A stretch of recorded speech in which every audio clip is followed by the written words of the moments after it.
normal. Sort of normal. Except normal we'd have like 300 people here, and I'd be up there for 5 minutes trying to get you to be quiet. Because Aquinas' parents love talking. I discovered that over the years. It's just like, and they never stop. You guys, it was like listening to church or something like that. You're sitting with you, and it's just, but that's probably because we haven't been in a little group like this for a while, and it's really great. I'm glad we could get this far. Would I love to have had all the seats out here? Yeah, absolutely. But it is what it is, and it was such a joy. Doing it this way has been really a challenge. Because we're going to have a 7th grade show next week and a 6th grade show the week after that. You know, so each grade gets their own performance. And these guys set the bar pretty high today for the 7th and 8th graders. I could see a little terror in their eyes when they watched what these guys accomplished today. With very little time to prepare. And your kids are an amazing joy to work with. Got a few thank yous. The set you're going to see today, I don't know if you know Mrs. Taglianetti, formerly Miss Ignelzi, is now Mrs. Taglianetti. She did a bang up and paint job on this, and she was here, she's part-time. She was here, I think, every day from sun up till sundown, trying to get the painting done for the set. She's incredible, a really talented artist. And right by her side, cutting and building the set and making all of that magic happen was Mr. Buchanan, my Lord. Now, Benjamin and I talk about all the shows we've done together, 11. I've done over 30 shows with Mr. B. This is probably, I think, the 31st or 32nd show we've done together, and it's just, and it never gets old, and it always happens the same way. It's like, you got a free period? No. You? No. Okay. So we go all the way and say, what are you looking for here? I say, I'm looking for this. And I'll say 2 or 3 words, and Mr. B will say, yeah, okay, I got it. And then he'll go, and he gives me the beautiful construction, the beautiful ideas. And it's been really amazing always to work with him. I also want to thank Mrs. Malin. She does the costume. And you just cannot understand, for me, what security there is in that. Not having to worry about that. Because you can see I'm a real fashion blade. And it's just, so clothing and I don't get along at all. In fact, I never wear a tie without checking with my wife first. I never walk out the door and say, okay? And she'll look at me like, no. You know? This one I always wear for opening nights. This is one Mr. Mata got me from Stratford, Ontario, for the Shakespeare Theatre up there. It says it plays the thing. And I always wear this for the night of the performance. Because it's not superstition, but I just love wearing this tie. It reminds me of all the shows I've done before Mr. Mata was here. So, okay, and also my crew. Now, this show, you will see, needs a big crew, but not many people came for it, even though I publicly begged them. First, I want to thank Nick Urban in the back, okay? See Nick back there? Nick said yes. Nick's an 8th grader who was stupid enough to say, yeah, I'll run the soundboard, which is one of the most difficult jobs in theater. He has done it with such calm. You know, and I'm not. I am not calm. You know, all the teachers in the teachers' room got together. There was one point where something strange happened, and I went to the back of the gym, and I just put my head down, I knelt down on the ground thinking, why? And little things like that bother a director, you know? And then I got back up again. Now, the other backstage crew, where are my crew? They're amazing. They're it. This is it. We have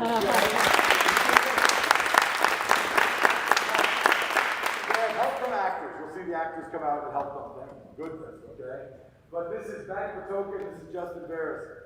And Justin came on really, Justin reminded me yesterday, he was like, you know, Mr. Flynn, this is the first time I've seen the first half of the show. Because he had to come late for the other rehearsal and everything. It's like, so I've never seen him before. So these two have been, without doubt, an incredible help. Okay, incredible help. Okay. Second props and everything. Then there's this guy. My man Benjamin Stalter. This is it for me. This is our run is coming to an end this year. And we've worked together since forever. I mean, every musical we've done, Benjamin has been a major part of. Every theater piece I've done. This is our 11th show, and we just talked today about whether I'm going to count each 7th and 6th grade as 12th and 13th, but I probably will. Got the same as to be, right? Because they're totally different shows. We can't flunk them anymore. I know, we can't flunk them anymore. That was my goal. My goal was to get him another year, just like extend his Aquinas career, because I'm losing something really special in Benjamin, and everything he does.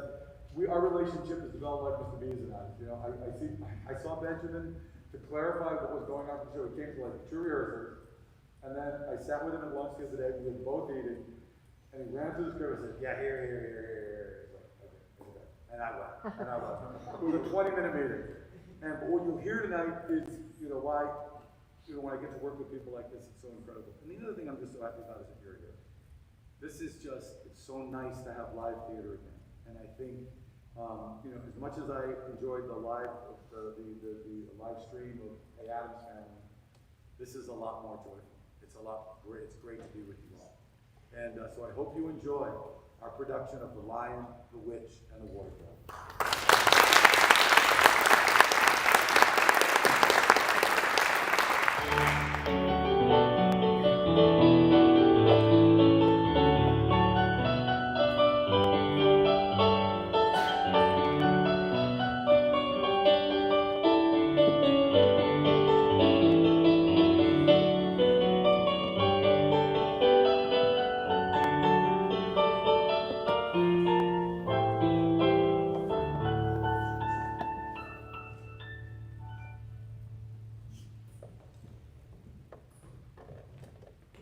Good evening, ladies and gentlemen. Allow me to introduce myself. I am Professor Digby Kirk, and I'm the owner of this very old country house. My house is so old and so famous that people come from all over England to see it. My housekeeper, Mrs. McCready, often takes sightseers throughout the house and tells them of the many strange stories told about it. I am expecting some visitors any minute now. But these visitors are not sightseers. No, they are children. 4 children who will be my house guests. Their names are Peter, Susan, Edmund, and Lucy. Their parents have sent them to me to keep them safe here in the country, far from the areas in London. Come see the children now. Mrs. McCready! The door, please. The man can't just open the door himself. Come in, children. Welcome to my home. Here you will be kept safe from this terrible war. Thank you, Professor. Our mother and father are very grateful to you, and so are we. You're quite welcome, young man. And you must be... Peter! Sir, I'm Peter, and this is my sister, Susan. How do you do, sir? And my younger brother, Edmund, and little sister, Lucy. Pleased to meet you, sir. Likewise, I'm sure. Now, children, you must be tired and hungry after your long journey. Mrs. McCready! Take the children upstairs and give them supper in your room. As you wish, Professor. Follow me, children. Good night, children. We'll speak again tomorrow morning. Good night, Professor. Now, children! You must remember to keep out of the way if you ever see me taking a group of visitors around the house. Do you understand? Keep out of the way. Yes, Mrs. McCready. We'll remember.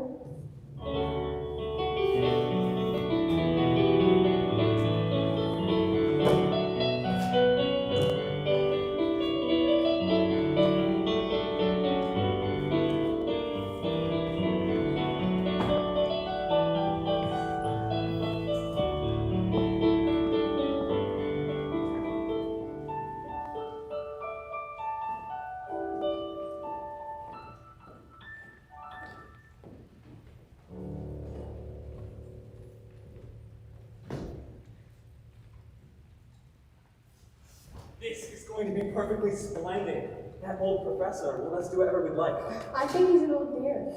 Edmund, I think it's time you and Lucy were in bed. Oh, come off it! Who are you to tell me when to go to bed? Go to bed yourself. Hadn't we all go to bed? What if they hear us talking up here? They won't hear us. It's a 10-minute walk from here to the dining room. This is the sort of house where we can do whatever we'd like. Let's go exploring tomorrow.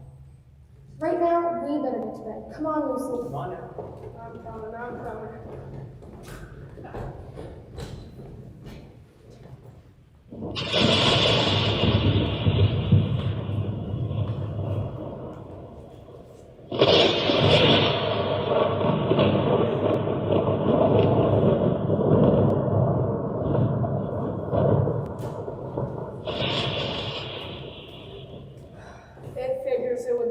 this morning?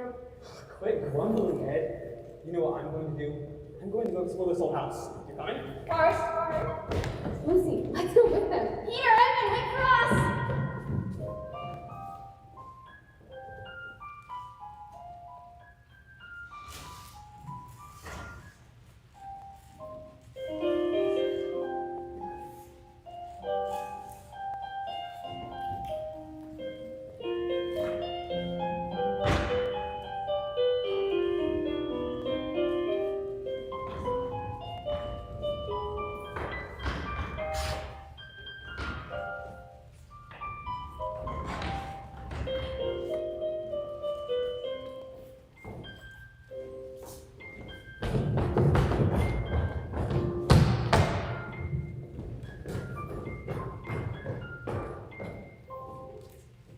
Nothing here. Let's go.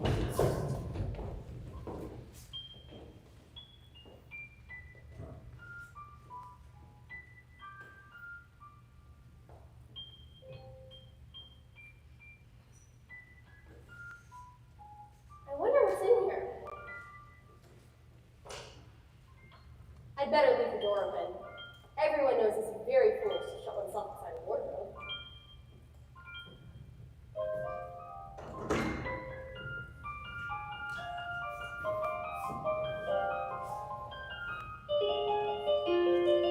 This must be simply an enormous wardrobe.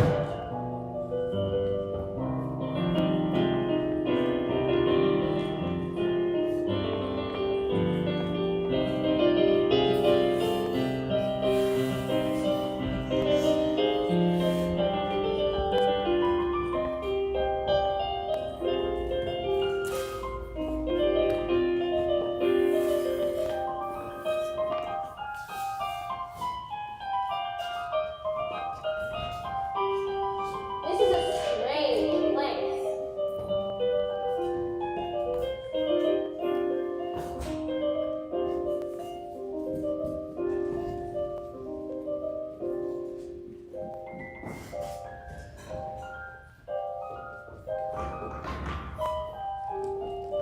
It's so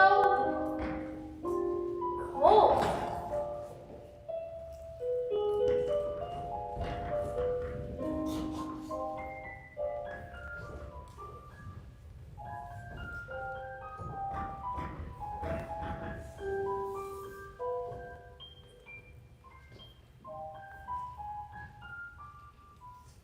Snow?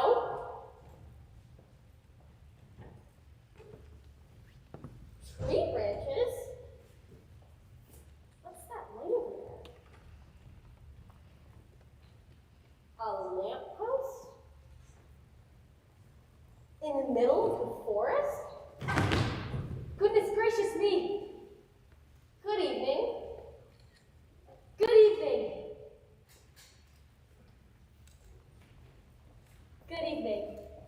Excuse me, I don't mean to be inquisitive, but should I be right in thinking that you are a daughter of Eve? My name's Lucy, but you are, forgive me, you are what they call a girl? Of course I'm a girl. You are, in fact, human? Of course I'm human. To be sure. How stupid of me. But I've never seen a son of Adam or a daughter of Eve before. I am delighted. That is to say, delighted. Allow me to introduce myself. My name is Tumnus. I'm very pleased to meet you, Mr. Tumnus. And may I ask, oh Lucy, daughter of Eve, how have you come into Narnia? Narnia? What's that? This is the land of Narnia, where we are now. All that lies between the lamppost and the great castle of Cair Paravel on the eastern sea. And you've come from the wild woods of the west? I got into the wardrobe in the spare room. If only I'd worked harder at geography when I was a little fawn, I should no doubt know about all those strange countries.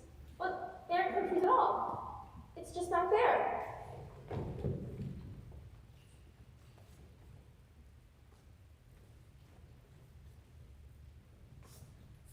At least, I'm not sure. It's summer back there. Meanwhile, it is winter, and has been for ever so long. daughter of Eve, from the far land of Spare where eternal summer reigns around the bright city of Wardrobe. How would it be if you would come and have tea with me? It sounds very nice, but I must be getting back. But it's just around the corner. And there'll be a roaring fire, and toast, and cake. That sounds very nice, but I won't be able to stay long. Take my arm, daughter of Eve.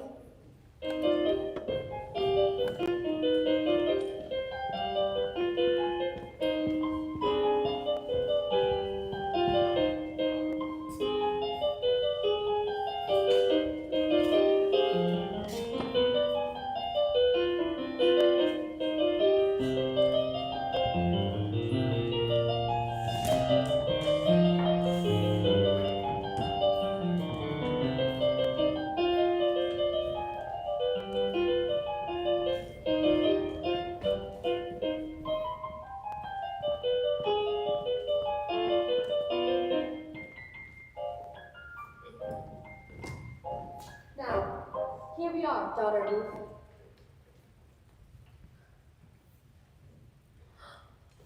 Why, Mr. Tumnus, I've never seen a nicer place. Come, sit down. Oh, this is lovely. It must be wonderful to live here in the forest. Oh, yes, it was wonderful. There were midnight dances with the naiads and dryads, and the feasting, and treasure-seeking with the dwarves, and the milk-white stag who gives you wishes if you ever catch him. Not that it isn't always winter now. Mr. Tumnus, don't be sad. Play me a tune?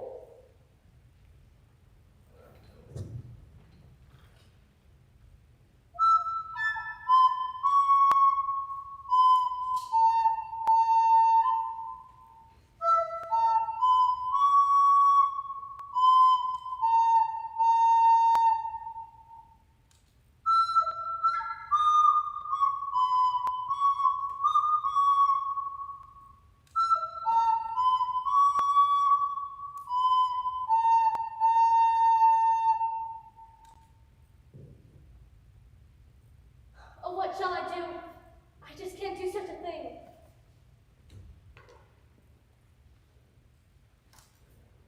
Oh, Mr. Tumnus, I really must be getting back now. I only meant to stay for a few minutes. It's no good now, you know. No good? What do you mean? Mr. Tumnus, whatever is the matter? Mr. Tumnus, what's wrong? Mr. Tumnus, stop it. What on earth are you crying about? I'm crying because I'm such a bad fawn. Well, I don't think you're a bad fawn. You're the nicest fawn I've ever met. You wouldn't say that if you knew. Knew what, Mr. Tumnus? I'm a sky. That's what I am. I'm in the pay of the White Witch. The White Witch? Who's she? Why, it's the White Witch who has all of Narnia under her spell. She makes it always winter. Always winter, but never Christmas. How awful. But what does she pay you for? Blowing it to sleep and then handing it over to the White Witch? No, I'm sure you wouldn't do anything like that. But I have. I'm doing it now. This very moment. What do you mean? You are the child. I have orders from her, the White Witch, that if I ever saw a son of Adam or a daughter of Eve, I was to catch it and hand it over to her. Oh, but you won't, will you? If I don't, she's sure to find out. She'll have my tail cut off, my beard plucked out, and then she'll turn me into stone, and I shall only be a statue of a fawn in her horrible house. Mr. Tumnus, I'm very sorry, but please let me go home. Of course I will. I didn't know what humans were like before I met you. Of course I can't hand you over to the White Witch now that I know you, but we must be off at once. Can you find your way from the lamppost back to Spare in Wardrobe? I'm sure I can. Then you must be off as quick as you can. And can you ever forgive me for what I meant to do?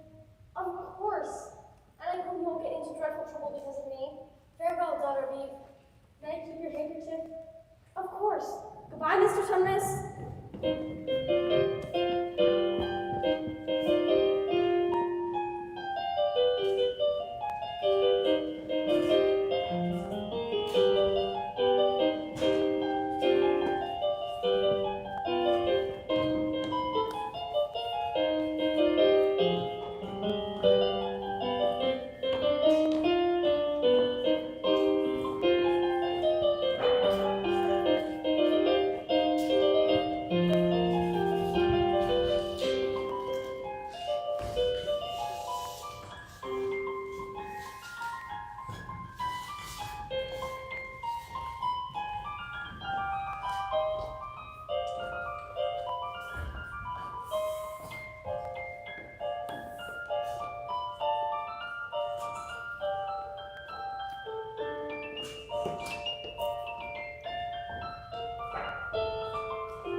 I'm here.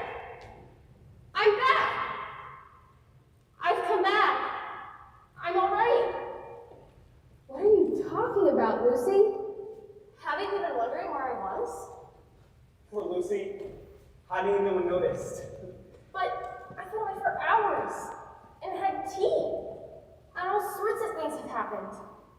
She's crazy. Don't be silly, Lucy. We were with you just a moment ago.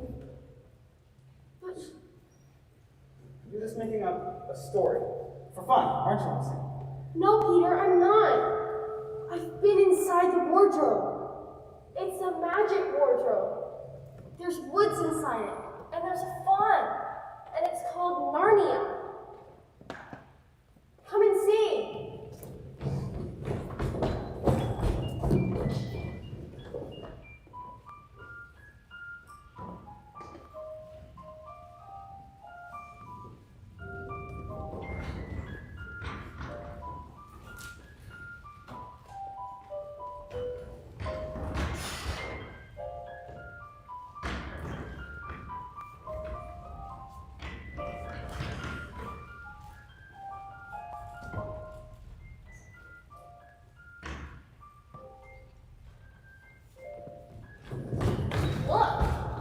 Why?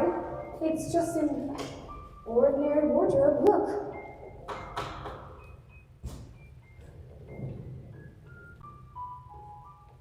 But it was all different. Just a moment ago. Come on, Lucy. I had your joke. And you better drop it now.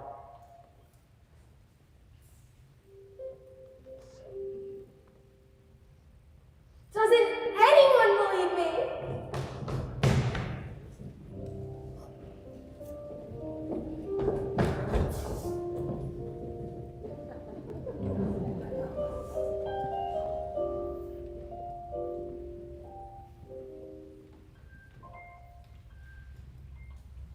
For the next few days, Lucy was very miserable. The others thought she was telling a lie, and Edmund kept on asking her if she found the other safe countries, the other places in the house. Then, one rainy afternoon, someone had discovered that Lucy had been telling the truth. Let's play hide and seek. Susan, you're right. 1, 2, 3, 4, 5, 6, 7, 8, 9, 10. Ready or not, here I come.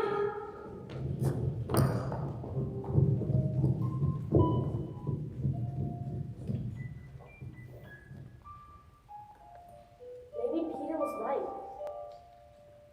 Maybe Narnia and the fawn were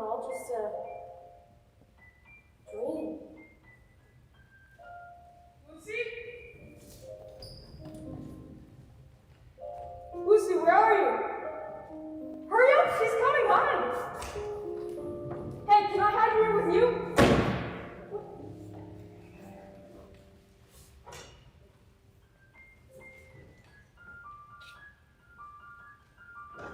Lucy? Lucy, are you in here?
Wow, Lucy was right.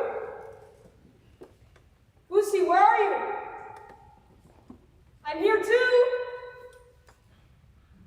Hey, I'm sorry I didn't believe you. Just like a girl, one accepts an apology. Whoa, whoa! This is the place, Your Majesty.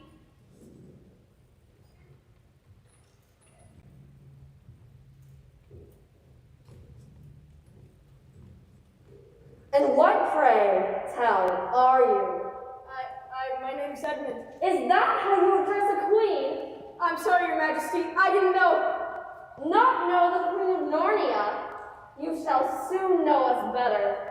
But I repeat, what are you? Are you an overgrown dwarf who has cut off his beard? Please, Your Majesty, I never had a beard. I'm just a boy. A boy? Do you mean that you are a son of Adam? I see you are an idiot, whatever else you may be. Answer me once and for all, or I shall lose my patience. Are you human? Yes, Your Majesty. And how, pray tell, did you come to enter my dominions? I opened the door and just found myself here, Your Majesty. Ah, a door. A door from the world of men. I've heard of such things. This may ruin everything, but he is only one human, and he's easily dealt with.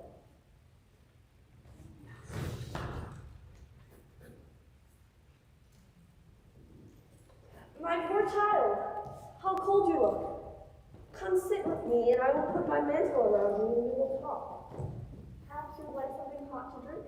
Yes, please, Your Majesty.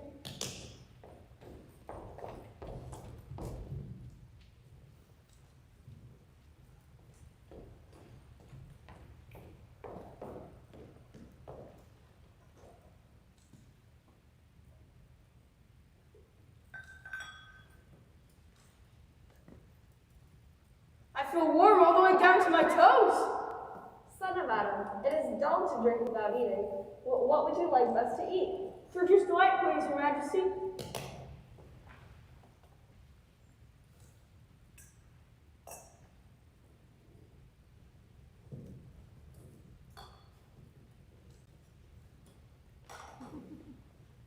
Wow, thanks. Thanks, Your Majesty. Son of Adam, do you know of anyone else who has ever been in Narnia? Yes, my sister Lucy has been here, and she had tea with a fawn named Mr. Tumnus. But my other brother and sister haven't been here yet.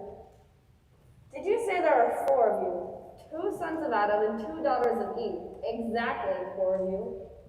I told you that before. Son of Adam, I would like so much to meet your brother and your sisters. Will you bring them to see me? Well, I'll try. Hey, do you have any more Turkish delight? Of course. In my house, there are whole rooms of Turkish delight.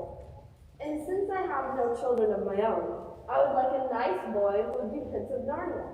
He would wear a gold crown and eat Turkish delight all day long. I would like you to be that prince. Someday, that is, when you bring the others to meet me. Why not now? There's nothing special about them. I could always bring them another time. Ah, but once you were in my home, you would enjoy yourself so much that you would forget all about them. No, you must go back to your own country now and come back to me with them. Do you see those two little hills? My house is in between those hills. Now remember, when you return, you must bring the others with you. I might have to be very angry with you if you come alone. I'll do my best. And by the way, son of Adam, it is best to keep this a secret just between us two, to make it a surprise for them. Please, Your Majesty, could I just have one more piece of Turkish delight? No! No! You must wait until next time. Next time.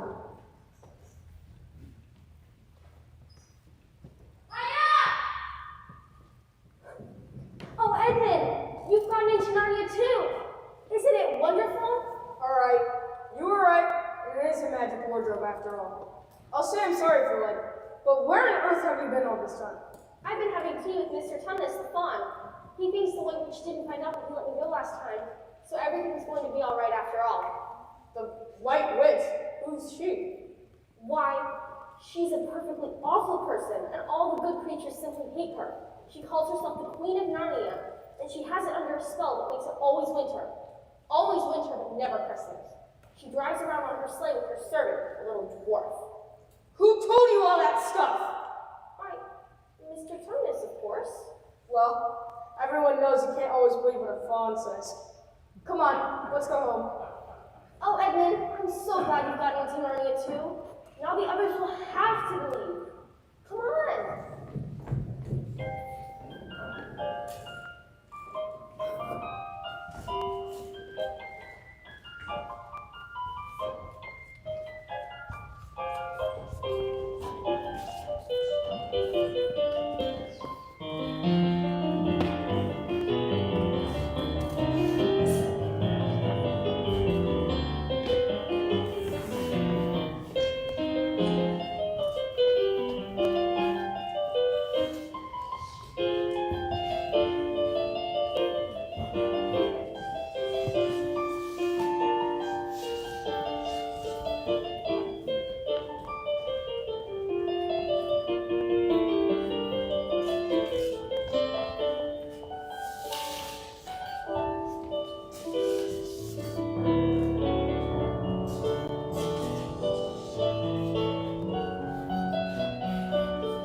And now we come to one of the nastiest things in the story. Edmund decided to do the meanest and most spiteful thing he could think of. When Lucy told Peter and Susan that Edmund too had been into Narnia, he said, "Oh no, me and Lucy have been playing a game, pretending that her story is true." Then, the next morning, Peter and Susan told me the whole story and asked me if I thought Lucy had lost her mind. Oh, no, children. Only want us to look at Lucy to see she has not lost her mind. There are only three possibilities. Either she's telling lies, or she has lost her mind, or she's telling the truth. But, sir, why wouldn't everyone find this country every time they have an order? And Lucy had no time to go there, even if there was such a place. She pretended to be gone for hours and was gone less than a minute. That is the thing that makes a story so likely to be true. Not many girls her age would invent an idea like that for themselves. And I should warn you, this is a very strange house. If Lucy has gone into another world, I would not be surprised if I had time to myself. But, sir, do you really mean there could be other worlds? Nothing is more probable. I wonder where they teach them at these schools. But what are we to do? My dear lady, we might all try minding our own business.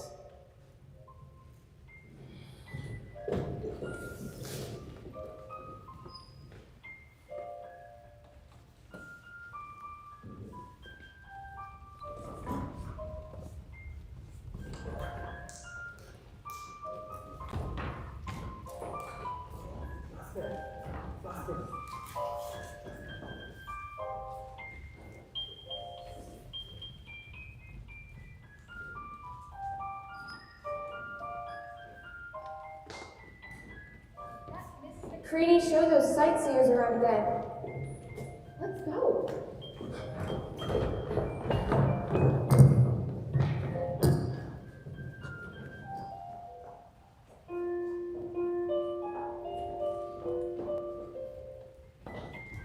It seems as if they're following us from room to room. Let's just stay here and carry it past by.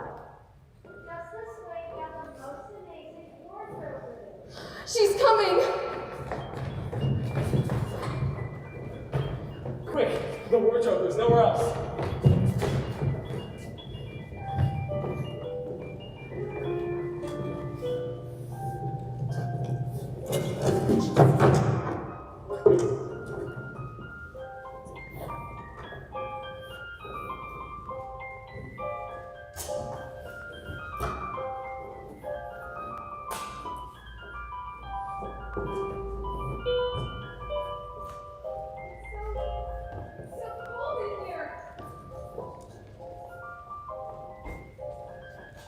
It's getting lighter. Over there.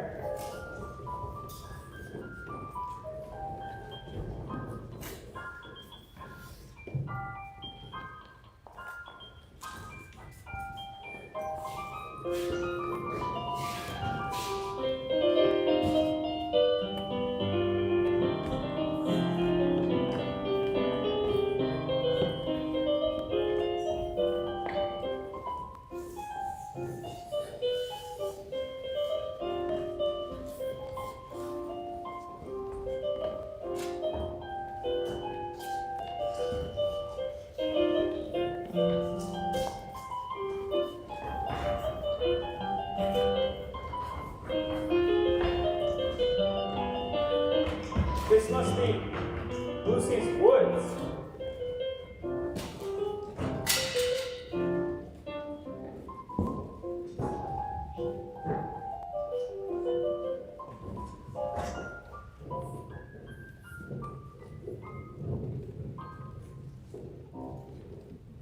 This must be Narnia. Lucy! Never forgive me for not believing you. Yeah, here. It's okay. Hey, shouldn't we be staying near the lamppost? See, really, we're here. All this time, pretending like Lucy was telling lies.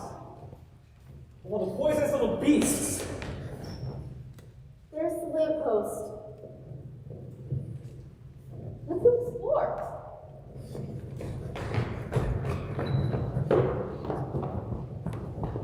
I'll get them back for this, those stuck-up, self-satisfied pigs!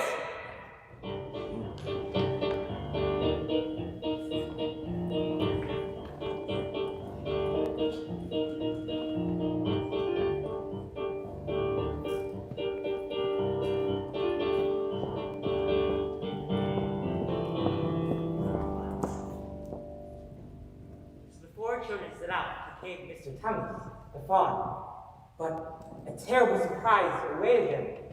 The door had been ripped off its hinges. Pots and pitchers lay smashed on the floor. Nailed to the carpet was a large piece of paper saying Mr. Tumnus had been under arrest.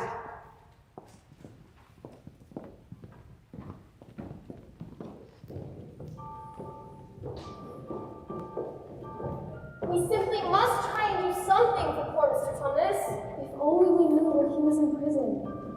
How do we know that the fawn is good and the queen is bad? Well, the fawn saved Lucy, didn't he? Look! There's something moving in those trees over there. I think it's some type of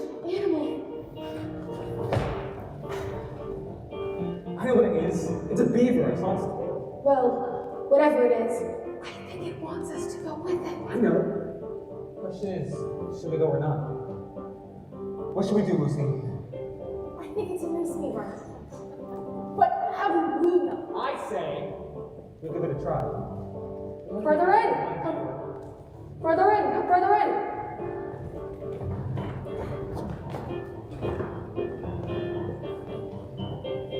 Are you the sons of Adam and then the daughters of Eve? Or some of them. Not so loud. The trees, they're listening. Most of them are on our side, but some of them, they would betray us to her. Do you know who? How do we know you're a friend? Here's my token. My handkerchief. The one I gave to poor Mr. Tumnus. That's right. He knew he was going to be arrested, and he managed to hand this over to me. He said that I must meet here, and I'd take you to Aslan. Aslan? Aslan. Aslan? Aslan? What about Mr. Tumnus? We can't talk here. Let's go where we can have a real talk and dinner.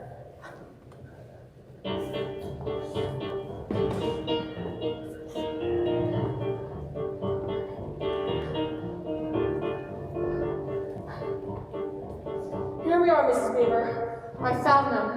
Here are the sons of Adam and the daughters of Eve. So you've come at last. To think that I should ever see this day. Oh, sit down, children, sit down. Mr. Beaver, what about Mr. Tumnus? Oh, I'm afraid they've taken him to her house. Not many go in there and come again. They say her house is full of statues. People she's turned to stone. But we can't just leave him there. Mr. Beaver, you saved my sister Lucy. Well, now that Aslan is on the move, perhaps you'll help us. Who is Aslan? Aslan? Why, he's the king. He's the lord of the whole woods. He is not often here, you know, but word has reached us that he has come back. He is in Narnia at this very moment. He'll settle with that white witch, and he'll save Mr. Tumnus. But won't she turn him into stone too? Lord love you, son of Adam. What a silly thing to say. Turn him to stone? She can't look him in the face and stand on her own 2 feet. No, she'll make everything right. Just as it says in the old rhyme. Wrong will be right when Aslan comes in sight. At the sound of his roar, sorrows will be no more. And when he bares his teeth, winter meets his death. And when he shakes his mane, we shall have spring again. Oh, you'll understand when you see him. Oh, but when will we see him? Why, that's what I brought you here for. I'll take you to see him. I'm longing to meet him. Even though I do feel frightened. You shall see him soon. You are to meet him tomorrow, if you can, at the stone table. Is he a man? Certainly not. Aslan's a lion, the lion. He is king of the wood and a son of the emperor beyond the sea. But what about Mr. Tumnus? The quickest way you can help him is by going to meet Aslan. Once he's with us, we can begin doing things. He will help you do what you must do. Another of our old rhyme says, when Adam's flesh and Adam's bone sits a care-parabellum throne, the evil time will be over and done. So things must be drawing near the end, now that he's come, and you children have come. Down at Parabel, that's the castle by the sea, there are 4 thrones. It's a saying in Narnia that when 2 sons of Adam and 2 daughters of Eve sit in those 4 thrones, it'll be the end of the witch's reign and the end of her life. If she knew there were 4 of you here, your lives would move with a shake of my whiskers. I say, where's Edmund? Who's on next? How long has he been gone? Hurry, we must look for him. There's no hope in looking for him. We already know where he's gone. Don't you understand? He has gone to her, the White Witch. He has betrayed us. But Edmund wouldn't do that, would he? Mark my words. He is on her side. He has the look in his eyes of someone who's ruined the witch and eaten her food. We still have to try to save him. He's our brother. Even if he is rather a little beast, he's only a kid. The witch will try to use Edmund as bait to catch all 4 of you. Remember the 4 thrones of Care Paravel? Our only hope is Aslan. We must be after the stone table. There's not a moment to lose.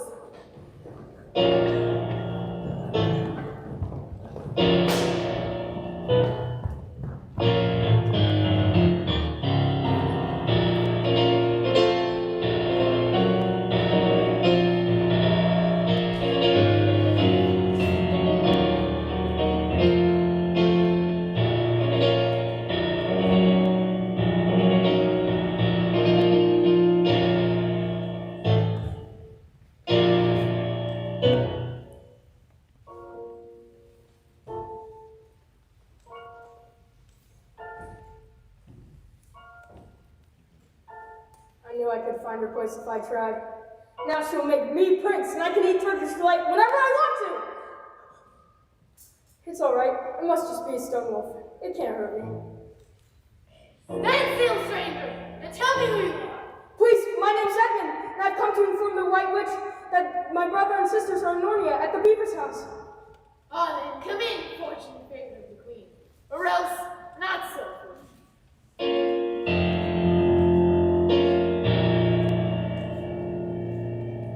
I'm here, Your Majesty.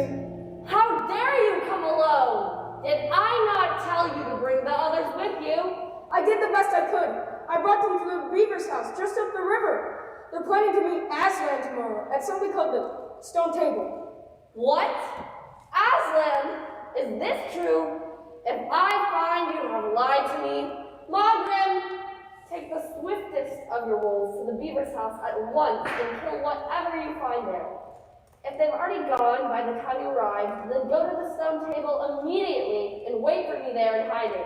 I hear and obey.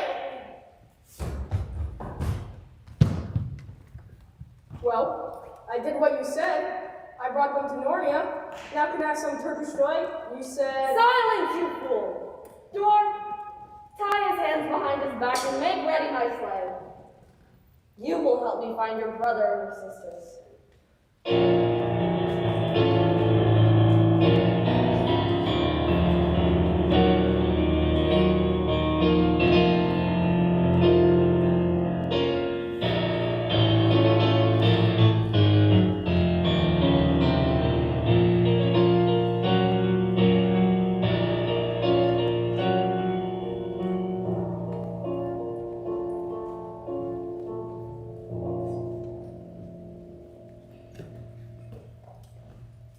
Meanwhile, as the children and the beavers made their way to the stone table, they noticed something strange having happening all around them. The snow began to melt. The birds began to sing. The flowers popped up through the snow. But the biggest surprise of all was yet to come.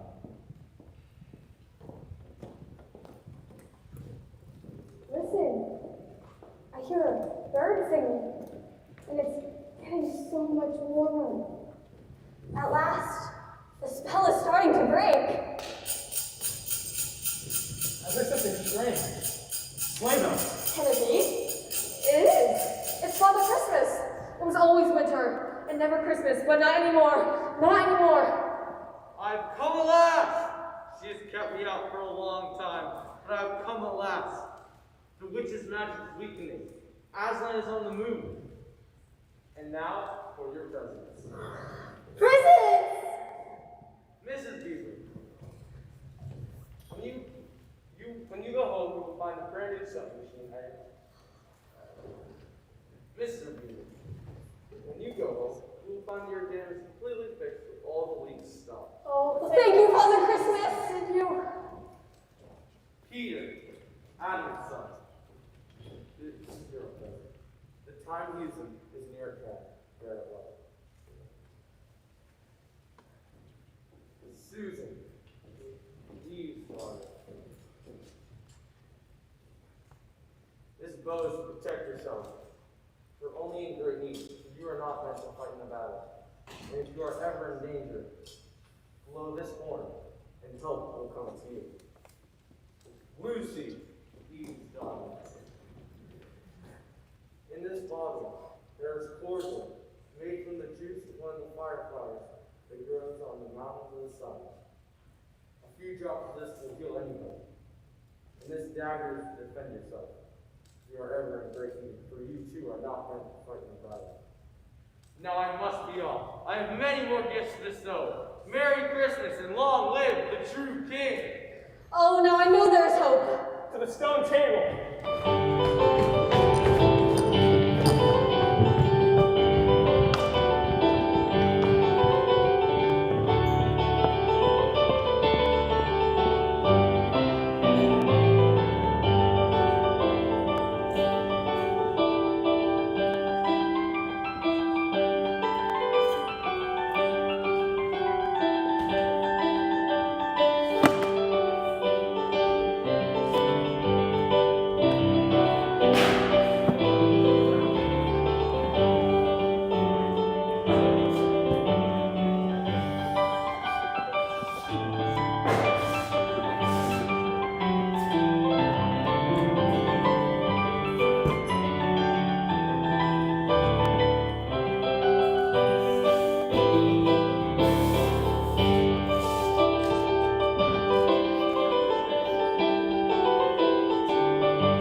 the children of the Beavers arrived at the stone table, where they were to meet the great lion himself, Aslan, the true king of Narnia. Have you ever felt that something could be so good, but so terrible at the same time? That is how the children of the Beavers felt as they stood before Aslan.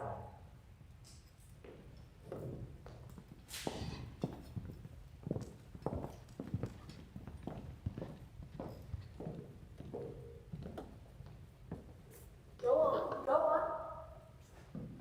No, you first. No, sons of Adam before animals. Susan, what about you? Ladies first. No, you're the oldest. All right, come on. Aslan, we have come. Welcome, Peter, son of Adam, and welcome Susan and Lucy, daughters of Eve. Welcome he beaver and she beaver. But where is the fourth? Oh, Aslan, you have betrayed us and joined the White Witch. It was partly my fault. Aslan, I was angry with him, and that helped him to go wrong. Please, Aslan, can anything be done to save Edmund? All shall be done, but it may be harder than you think. Now come, son of Adam, and I'll show you a far-off sight of the castle where you are to be king. My friends, take these daughters of Eve to the pavilion. Look down there, beside the sea. That, oh man, is Cair Paravel of the fourth throne. You are the oldest, and will be crowned high king over the others. That is your sister's horn. Peter! Aslan, help us! Help! Peter, Aslan! Away from her, you beast! I'll just take care of you first, human! Aslan, you must help him. No, Susan, this is a task meant for Peter alone.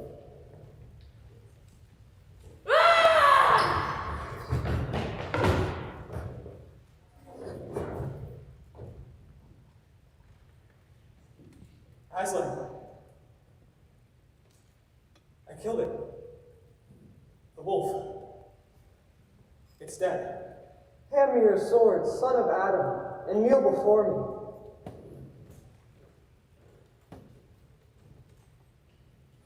Rise up, Sir Peter, Wolf's Bane. Sir Peter! Sir Peter! Now, son of Adam and daughters of Eve, go back to the pavilion for a well-deserved rest. My friends, now is your chance to find the witch and save the fourth son of Adam. Go quickly. I will wait for you here.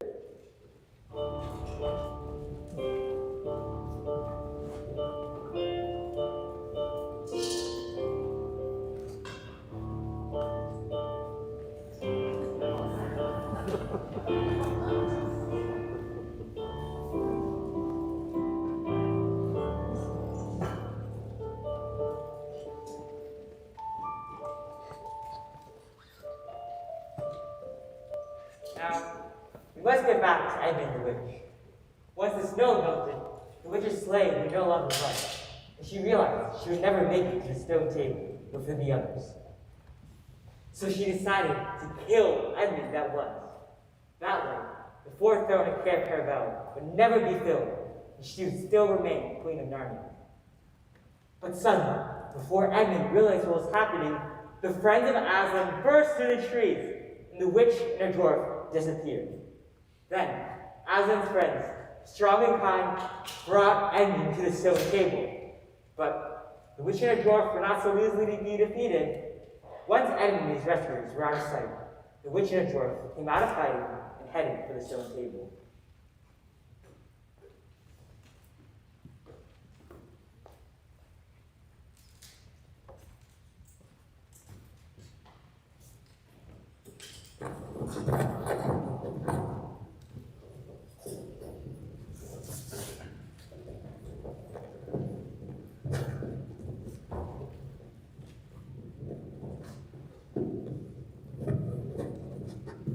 Here is your brother, and there is no need to talk of what is past. Peter, I'm sorry. It's all right, Ed. I'm sorry, Susan. It's all right. Lucy, can you ever forgive me? Yes, Edmund. I can and I do.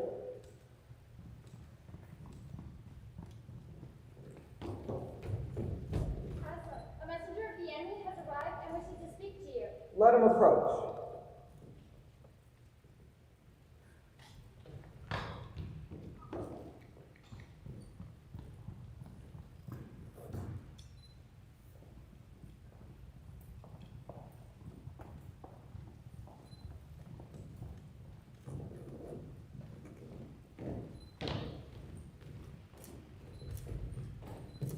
What is your name, son of earth? The Queen of Narnia desires to speak with you. Let her approach, but only if she leaves her wand behind her. My friends, go with him and make sure this is done.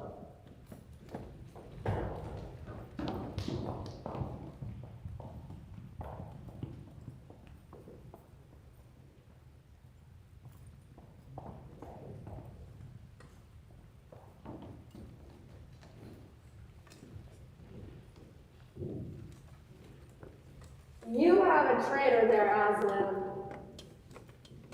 Have you forgotten the deep magic? The magic which your father, the Emperor, put into Narnia at the very beginning of time. You know that every traitor belongs to me, and I have a right to kill it. That human creature belongs to me. And if you do not hand him over, the deep magic says that all of Narnia will be destroyed. It is very true. I do not deny it. Oh, Aslan, you won't let her take Edmund, will you? Can't you work against the deep magic?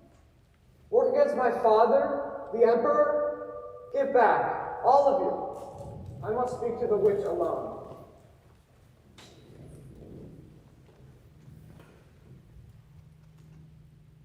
What can they be talking about? Don't worry. Aslan knows what he's doing.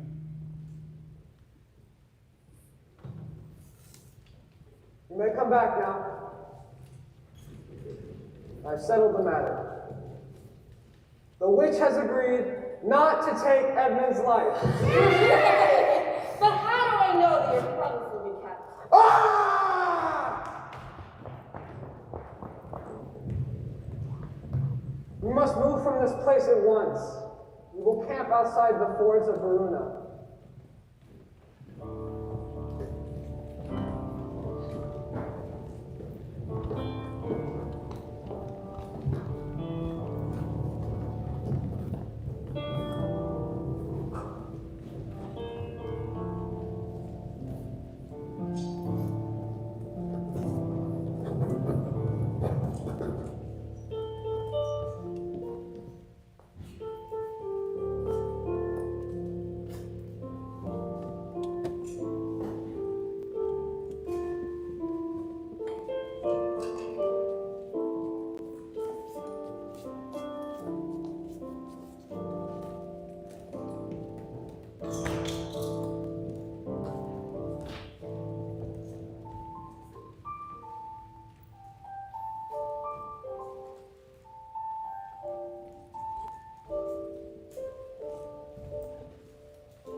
Susan, Where is he going?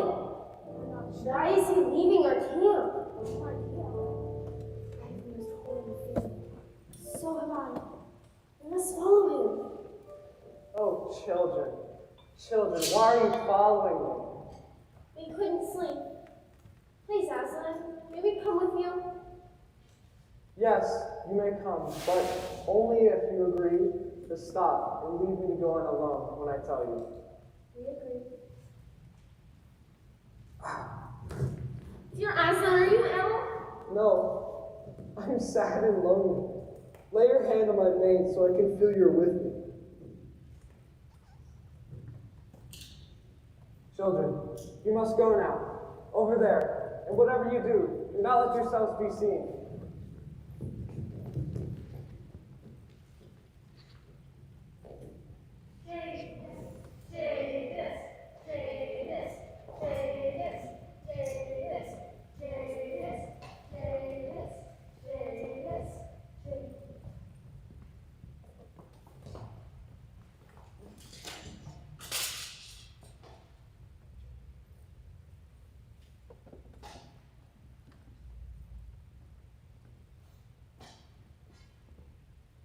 The fool has come. Bind him fast. Is this what we were afraid of? Life's just a great big cat.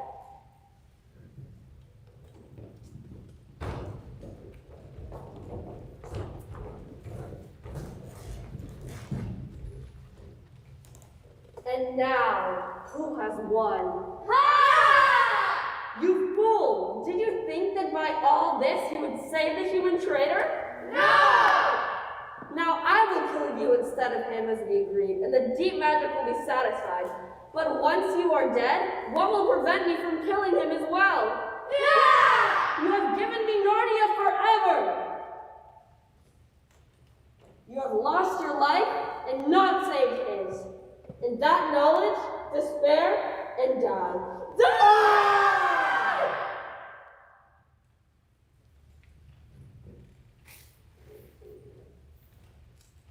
Now, follow me, and we will crush the human traitors. Now that the great fool, the great cat, lies dead.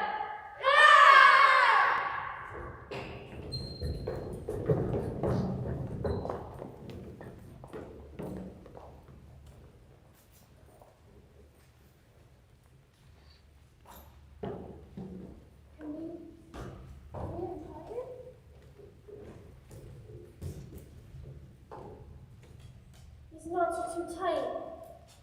Oh, Susan.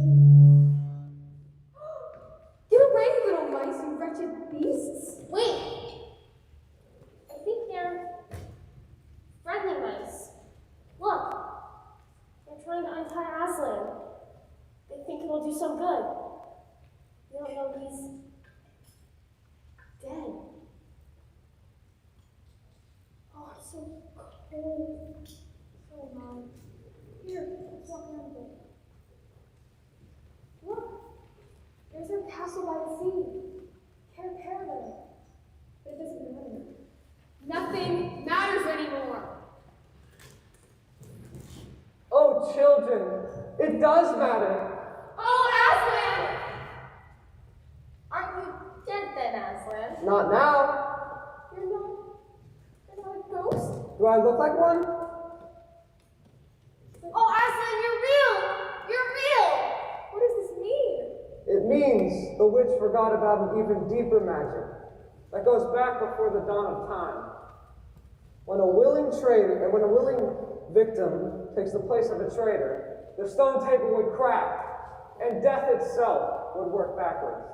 And now, oh children, I feel my strength coming back to me. Catch me if you can.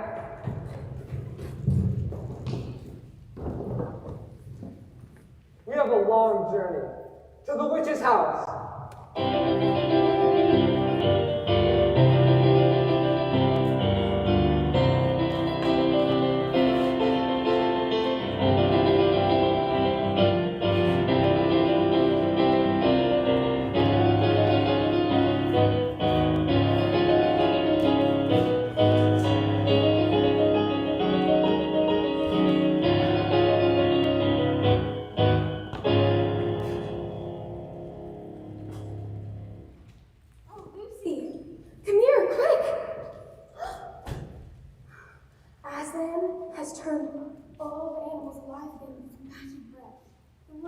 Stone. But have you seen Mr. Tumnus? I've looked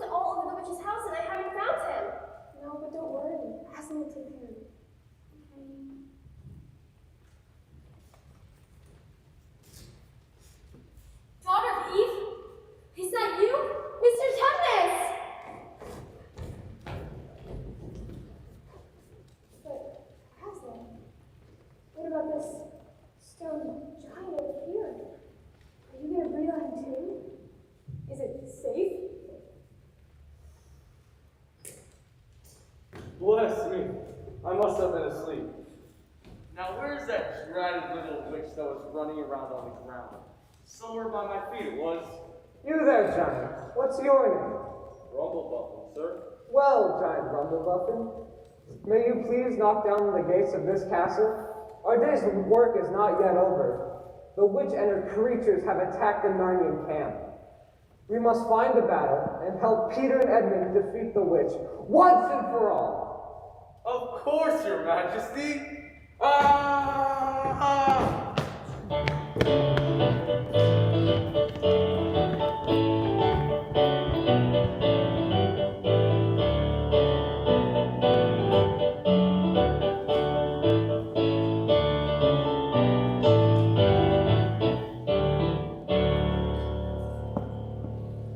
At the fords of Beavers, Peter and Edmund and Aslan's army were fighting bravely against the witch and her creatures. But by the time Aslan and the girls arrived, much of Peter's army had suffered, and many of them had not even wounded or turned to stone. Then Aslan swiftly chased after the witch and flung himself upon her. And that, my friends, is the end of the witch. The rest of her creatures simply turned and ran. Aslan! We would have been beaten if it wasn't for Edmund. He had the sense to smash his sword down the witch's wand. Once her wand was broken, we began to have a chance. But Edmund was terribly wounded. Quick, Lucy, your cordial.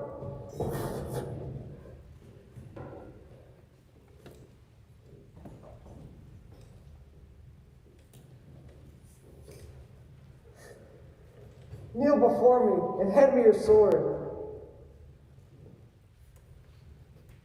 Rise up, Sir Edmund the Brave.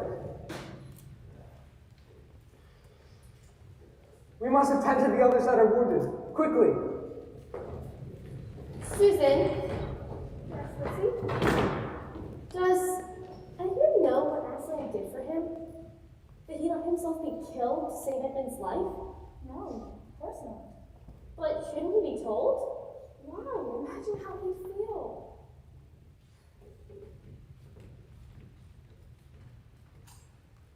All the same, I think he ought to know.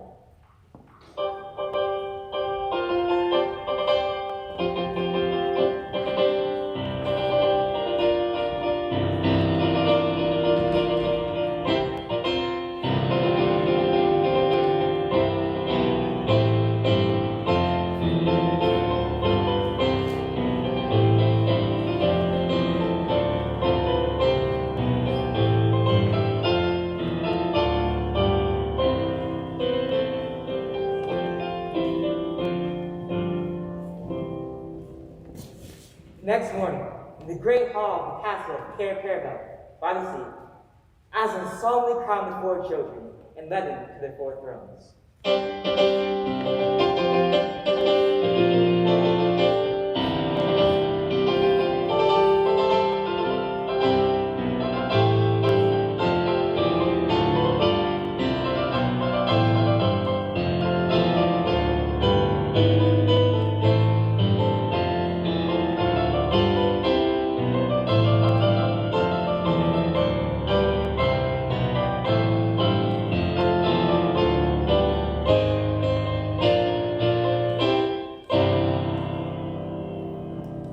Once a king or queen in Narnia, always a king or queen.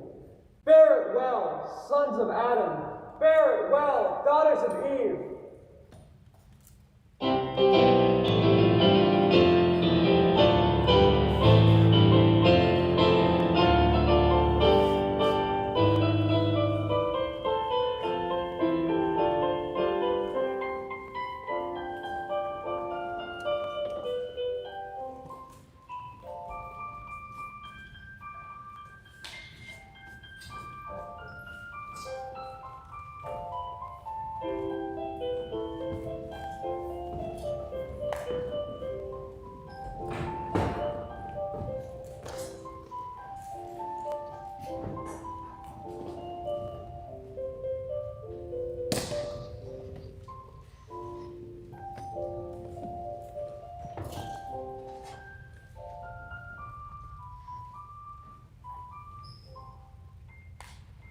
Now, as you see, the story is nearly, but not quite, at an end.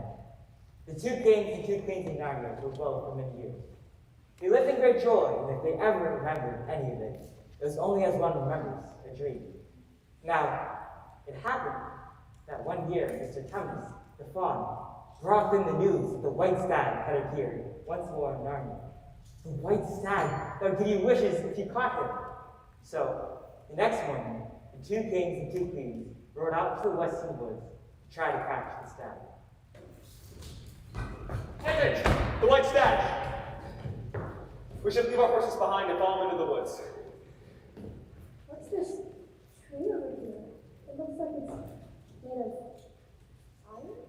With a lantern set on top? Why would someone set a lantern here? For the trees are so thick. It must be that someone set the lantern here long ago, back when the trees were thinner.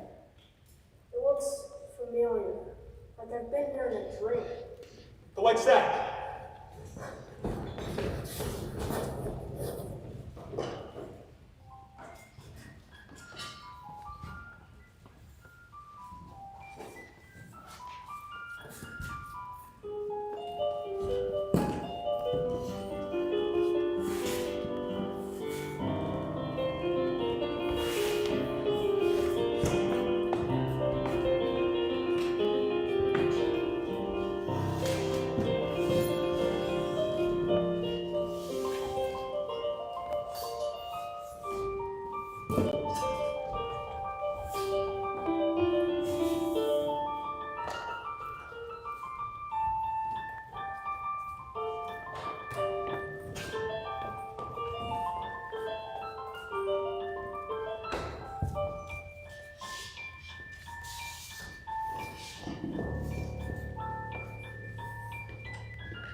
Story.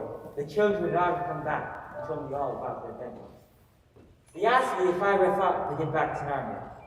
Oh, of course you get back, I said. But it won't be through a wardrobe. It'll be through some other way, and you're not even looking for it. After all, once a king or queen in Narnia, always a king or queen in Narnia. And that, my friends, is the end of the adventures of the wardrobe. But, if I'm right, it is only the beginning of the adventures of Narnia.